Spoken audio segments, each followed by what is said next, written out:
That report from Max.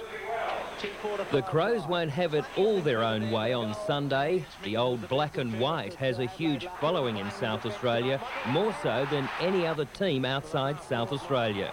When we took the issue to the streets of Adelaide, there were mixed emotions. I'm a Collingwood fan, that's the only thing, but I reckon they might win.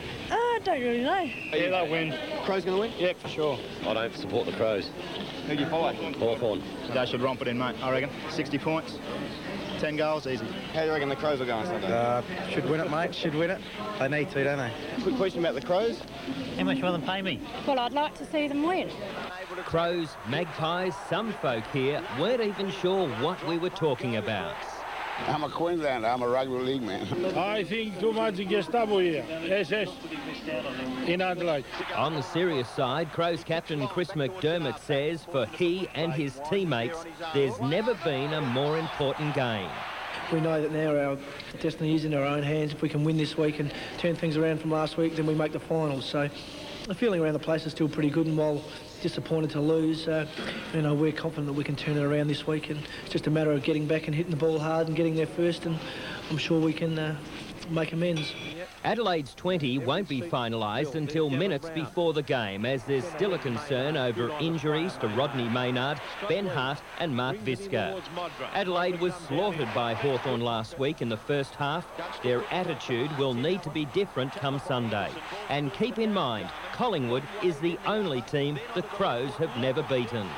With any good running side like a Hawthorn or like a Collingwood have the runners like the Francises, the Russells, the McGuans, it's just important that they have a direct opponent, and that when they've got the hold of the footy that you're alongside them, or you don't give them the 20 or 30 yards that I guess some opponents can get, because they can destroy you if you give them any sort of space. Players like that can just destroy you. So it's important that we're just accountable for our individual opponent.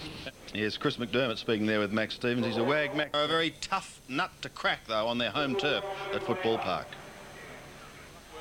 Last week against Carlton, the Pies blew their chance to claw back into the six. And now, after a big week on the track, it comes down to this. In the final home and away match of the year, beat the Crows in Adelaide to become part of the finals action for the 5th time in 6 years. But what an ask, beating the Crows and more than 45,000 parochial fans. Friendly bunch over there too. Aren't they? Very charismatic people. I just can't believe I used to come from there.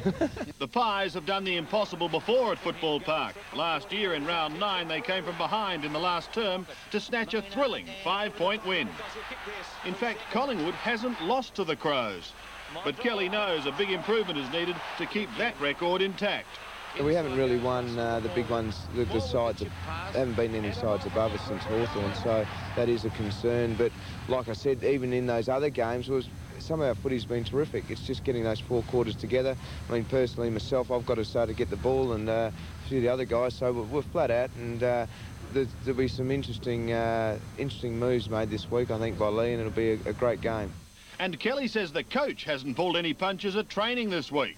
Lee's really put it on me, so I've got to just answer the challenge. Kelly hopes the hard work on the track this week will pay dividends in Sunday's cutthroat match. When we train hard during the week, we play well and play hard, and that's what we're going to have to do. We're really going to have to block it up, play hard and physical. Do you think you can stitch them up? We'll beat them. Craig Kelly, quietly confident. Remember, of course, that the Pies were on the top of the ladder early in the season. I think it was after 7 rounds. They were standing at 6-1, and people were saying shades of 1990. Now, they are just fighting desperately for a finals berth. All that action, though, is coming away on 7. So is the second half from the Wacker when we return.